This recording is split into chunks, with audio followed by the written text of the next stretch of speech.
আলাইকুম বন্ধুরা, তোমরা কেমন আছো? আশা করি ভালো আছো। তো আজকের এই ভিডিওতে আমরা হচ্ছে একাদশ এবং দ্বাদশ শ্রেণীর যে তোমাদের ইংরেজি আছে, ইংরেজি প্রথম পত্র, সেটা নিয়ে আলোচনা করব। তো আজকে আমরা একটা পোয়েম পড়ব। আর বন্ধুরা, আমার ফেসবুক পেজের লিঙ্ক তোমাদের এই ভিডিও ডেসক্রিপশন বক্সে দেওয়া আছে, তোমরা সেখান থেকে পেয়ে যাবে। এবং আমি তোমাদের জন্য যে নতুন একটা চ্যানেল তৈরি করেছি, তোমরা সেটার লিঙ্কও ডিসক্রিপশন বক্স থেকে পেয়ে যাবে। অবশ্যই তোমরা সেটাকে দেখবে এবং সাবস্ক্রাইব করবে। তো বন্ধুরা, চলো আমরা হচ্ছে শুরু করি। তো আজকে আমাদের যে টপিক সেটা হচ্ছে আমরা আজকে একটা পোয়েম পড়ব। তো আজকের ভিডিওতে আমরা হচ্ছে প্রথমে পোয়েমের যে অর্থটা আছে, মিনিংটা, বাংলা মিনিংটা জানবো, এবং তারপরে আমরা হচ্ছে এটার যে থিম রাইটিংটা আছে সেই থিম রাইটিং নিয়ে আলোচনা করব। তো আজকে আমাদের কাজ হচ্ছে আজকে আমরা এটার যে বাংলা অর্থটা আছে সে সম্পর্কে জানবো। তাহলে বন্ধুরা, চলো আমরা শুরু করি। দেখো, আমাদের এই কবিতার নাম কি দেওয়া? এই কবিতার নাম হচ্ছে দ্য স্কুল বয়, অর্থাৎ একজন স্কুলের শিক্ষার্থী বা একজন স্কুলের বালক, এরকম টাইপের বলা হয়েছে। আর এটা কে লিখেছে? এটা লিখেছে উইলিয়াম ব্লেক। সো আমরা হচ্ছে শুরু করি। তো দেখো, আমরা প্রথম লাইনটা পড়ি। তো এখানে কি বলেছে দেখো, I love to rise in a summer mourn, অর্থাৎ আমি একটা গ্রীষ্মের সকালে উঠতে পছন্দ করি। দেখো এখানে যে মর্ন বলেছে, মর্নটা কিন্তু মর্নিং থেকে এসেছে। তো অনেক সময় কবিরা কি করে যে তোমার যেটা রিয়েল যেই ওয়ার্ডটা থাকে সেটাকে না লিখে তারা হচ্ছে হাফ লিখে, বা তাদের মতো নিজেদের মতো করে হচ্ছে মিলানোর জন্য, লাইন মিলানোর জন্য তারা হচ্ছে এরকমভাবে লিখে থাকে। তো আমাদের এটা বুঝে নিতে হবে, এটা হচ্ছে সামার মর্ন, অর্থাৎ এটা হচ্ছে গ্রীষ্মের সকাল। when the birds sing on every tree, যখন পাখিরা গান গায় প্রত্যেকটি গাছে। the distant huntsman winds his horn, আর এখানে বলেছে যে দূরের শিকারী যখন বাঁশি বাজায়। দেখো, হান্টসম্যান, হান্টসম্যান অর্থ হচ্ছে কিন্তু শিকারী, হর্ন হচ্ছে বাঁশি। তারপরে দেখো কি বলেছে, and the Skylark sings with me, যখন ভরত পাখি আমার সাথে গান গায়। স্কাইলার্ক, তোমরা এটা অর্থ জানবে, স্কাইলার্ক হচ্ছে একটা পাখির নাম, ভরত পাখি। সো তারপর লাইনটা আমরা পড়ি, ও হোয়াট সুইট কোম্পানি, অর্থাৎ ও এটা কত সুন্দর বা কত মিষ্টি একটা কোম্পানি, বা কত মিষ্টি একটা তোমার হচ্ছে কোম্পানি দিচ্ছে তোমাকে, এরকম টাইপের বোঝানো হয়েছে। তারপরে দেখো কি বলেছে, তারপরে লাইনে বলেছে but to go to school in a summer mourn, কিন্তু এই গ্রীষ্মের সকালে স্কুলে যাওয়া, ও ইট ড্রাইভস অল জয় অ্যাওয়ে, অর্থাৎ এখানে বলেছে ও এটা হচ্ছে সকল যে আনন্দ সেটা শুষে নিয়ে যায় বা নিয়ে যায়, উড়িয়ে নিয়ে যায়, ধ্বংস করে দেয়, এরকম বোঝাচ্ছে। অর্থাৎ এই যে সকালবেলা এত সুন্দর একটা মোমেন্ট, এত সুন্দর, এটা হচ্ছে তোমার গান গাচ্ছে পাখিরা, তারপরে হচ্ছে তুমি সব কিছু এটাকে অনেক সুন্দরভাবে এনজয় করছো, এটার কোম্পানিটা তোমাকে অনেক বেশি ভালোভাবে তারা এন্টারটেইন করতে পারছে, কিন্তু তখন তোমার কি করতে হচ্ছে? স্কুলে যেতে হচ্ছে, আর এটা তোমার সব আনন্দ উড়িয়ে নিয়ে যাচ্ছে। আন্ডার আ ক্রুয়েল আই আউটওয়ার্ন, এখানে কি বলেছে দেখো, আমরা এই ওয়ার্ডটাকে একটু হাইলাইট করে রাখি। এখানে বলেছে যে আন্ডার আ ক্রুয়েল আই আউটওয়ার্ন, এখানে বলেছে যে একটা নিষ্ঠুর। দেখো, আমরা আউটওয়ার্ন অর্থটা যদি জানতে চাই, দেখো আউটওয়ার্ন অর্থ হচ্ছে জীর্ণ শীর্ণ। তো এখানে কি বলেছে, একটা ক্রুয়েল বা একটা নির্দয় চোখের, জীর্ণ শীর্ণ চোখের আন্ডারে বা জীর্ণ শীর্ণ চোখের নিচে, the little once spend the day, the little once spend the day, অর্থাৎ ছোটো ছোটো শিশুরা তাদের দিনটা কাবার করে বা তাদের দিনটা শেষ করে কিভাবে? দেখো, একটা নির্দয় নিষ্ঠুর চোখের নিচে, বা নির্দয় নিষ্ঠুর চোখের হচ্ছে তোমার আন্ডারে, অর্থাৎ তার তত্ত্বাবধানে, এরকম টাইপের বোঝানো হয়েছে। সো তারপরে আমরা দেখি, ইন সাইং অ্যান্ড ডিসমে, কীভাবে তারা দিনটা শেষ করে? দীর্ঘশ্বাসের সাথে এবং হতাশার সাথে। দেখো সাই, এই দেখো সাই অর্থ হচ্ছে দীর্ঘশ্বাস ফেলা। ইন সাইং অ্যান্ড ডিসমে, হতাশভাবে। ডিসমে অর্থ হচ্ছে হতাশ। Then all times I dropping sit, আর অল দ্য টাইম এই পুরোটা সময় সে হচ্ছে ভাঙ্গ মন নিয়ে বা খারাপ মন নিয়ে বসে থাকে। And spend many an anxious hour, আর কিছু হতাশ সময় পার করে, কিছু হতাশ ঘন্টা পার করে এভাবে বসে থেকেই। Nor in my book can I take delight, আমার বইগুলোও আমাকে হচ্ছে আনন্দ দিতে পারে না, আমার মনকে ভালো করতে পারে না।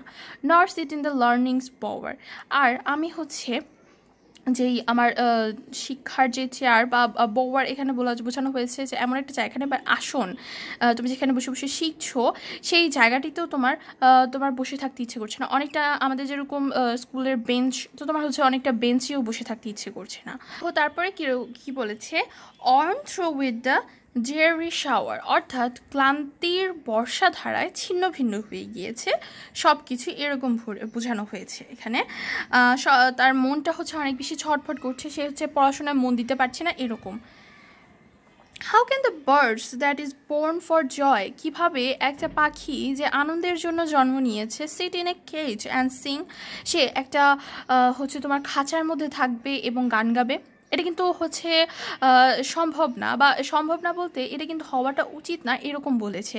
যে যেখানে পাখির গান গাওয়া উচিত বনে বাদারে ঘুরে বা হচ্ছে তোমার উড়তে উড়তে এরকমভাবে হচ্ছে থাকা উচিত, বা তার হচ্ছে ইন্ডিপেন্ডেন্টভাবে ঘোরা উচিত, কিন্তু সে কি হচ্ছে তাকে খাঁচার মধ্যে ভরে রাখা হচ্ছে, কেসকে ভরে রাখা হচ্ছে। সে কি সেই খাঁচার মধ্যে সুখে গান গেতে পারবে সেটাও কথা বলেছে। How can a child when fears annoyed, একটা শিশু যখন তাকে ভয় বিরক্ত করে, but drop his tender wings, সে তার যে ক্লান্ত পাখা আছে সেটা ফেলে দেয়, বা ক্লান্ত পাখাটাকে ড্রপ করে দেয়, বা ক্লান্ত পাখাটাকে কেটে ফেলে। And forget his youthful spring, এবং সে তার যেই শান্তির বা তার যেই আনন্দময় স্প্রিং বা আনন্দময় বসন্তটা, সে কিন্তু সেটা ভুলে যায়।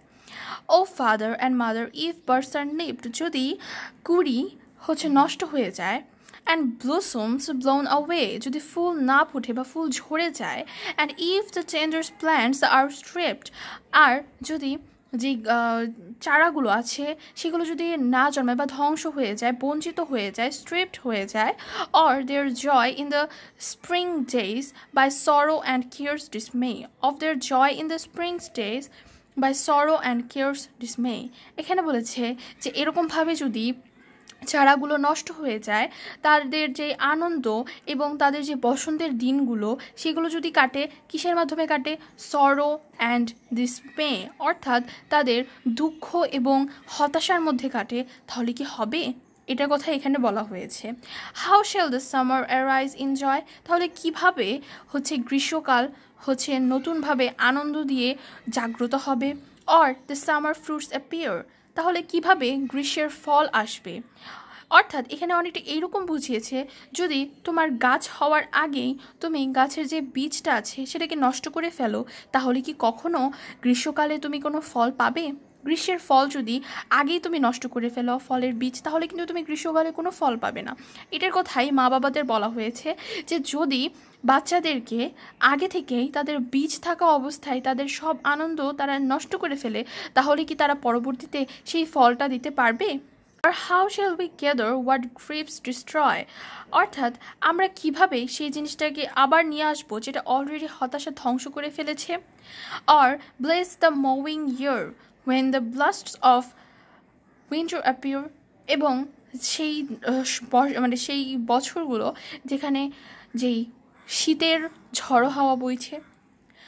এখন এই কবিতাটার মাধ্যমে আমরা যা বুঝতে পারলাম সেটা হলো কি, যে এখানে এটা একটা স্কুল বয়ের কথা বলা হয়েছে, যে হচ্ছে যেখানে তার একটা শিশু বয়সে তার হচ্ছে প্রকৃতিকে জানা উচিত, প্রকৃতিকে দেখা উচিত, তার আনন্দের সাথে তার জীবন হচ্ছে অতিবাহিত করা উচিত। কিন্তু মা বাবারা কি করে, যে তারা পড়ার মধ্যে রেখে দেয় বা স্কুলে যেতে বলে। স্কুলে যাওয়ার কথাটা এখানে মেইনলি বলা হয়েছে, যে একটা বাচ্চা যখন তার আনন্দের সাথে তার দিন যাপন করার কথা, সে হচ্ছে তখন স্কুলে গিয়ে বন্দি থাকতে সে ইচ্ছুক না। অনেকটা এইরকমই এই কবিতাটা বোঝানো হয়েছে।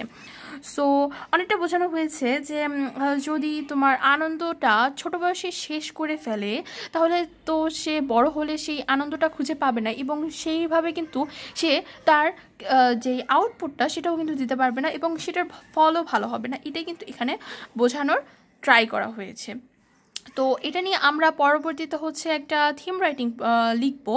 তো আমরা ট্রাই করবো সবসময় যে প্যারা প্যারা করে যেন থিম রাইটিং, আমি আগের ভিডিওগুলোতেও বলেছি যে আমরা সবসময় ট্রাই করবো যেন প্যারা প্যারা করে আমরা থিম রাইটিংগুলো লিখতে পারি, তাহলে কিন্তু আমাদের জন্য এটা সুবিধা হবে। কেননা আমরা জানি না কখন হচ্ছে তোমার পরীক্ষায় কোন জিনিসটা দিবে, কখন তোমার পরীক্ষায় হচ্ছে তোমার কোন প্যারাটা দিয়ে দিবে। তো তোমরা ট্রাই করবে যে সবগুলো প্যারাই যেন তোমরা মুখস্থ রাখতে পারো বা জেনে রাখতে পারো, বুঝে রাখতে পারো, যেন পরবর্তীতে তোমরা লিখতে পারো।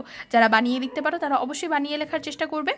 এটা কিন্তু খুবই ভালো একটা লক্ষণ বা অনেক ভালো একটা তুমি এটা একটা অভ্যাস যে তুমি যদি পারো তাহলে হচ্ছে ইংরেজি বানিয়ে লিখবে, এটা সবচেয়ে বেশি ভালো হয়। কিন্তু অবশ্যই গ্রামাটিক্যাল সব কিছু কিন্তু ঠিক রাখতে হবে এবং সব কিছু মাথায় রেখে তারপরে হচ্ছে তোমার সেগুলো লিখতে হবে, এই চিন্তাটা অবশ্যই মাথায় রাখবে। তাহলে বন্ধুরা আশা করি তোমরা আজকে ভিডিওতে আমি তোমাদের যা বোঝানোর চেষ্টা করেছি তোমরা পুরোটাই ভালোভাবে বুঝতে পেরেছো, এবং পরবর্তী ভিডিওতে আমরা এটা থিম রাইটিং সম্পর্কে জানবো। আর বন্ধুরা আমি তোমাদের জন্য যে নতুন চ্যানেলটি তৈরি করেছি অবশ্যই তোমরা সেটাকে দেখবে, এবং আমার ফেসবুক পেজের লিঙ্ক তোমাদের এই ভিডিও ডেসক্রিপশন বক্সে দেওয়া আছে। তোমরা যদি কোনো ধরনের সমস্যা তোমাদের মনে হয় যে তোমরা কোনো কিছু পারছো না, তখন কিন্তু তোমরা আমাকে অবশ্যই ফেসবুকে নক দিতে পারো। আমি যতটুকু ট্রাই করবো তোমাদের প্রত্যেকের অ্যান্সার যে কোয়েশ্চেনগুলো আছে সেগুলো অ্যান্সার দেওয়ার চেষ্টা করব। তো বন্ধুরা আজকের এই ভিডিওটি এই পর্যন্তই। অবশ্যই আমার চ্যানেলকে সাবস্ক্রাইব করবে এবং পাশে থাকা বেল আইকনটিতে ক্লিক করবে এবং আমার এই ভিডিওটি তোমার অন্য ফ্রেন্ডদের সাথে শেয়ার করবে। আল্লাহ হাফিজ।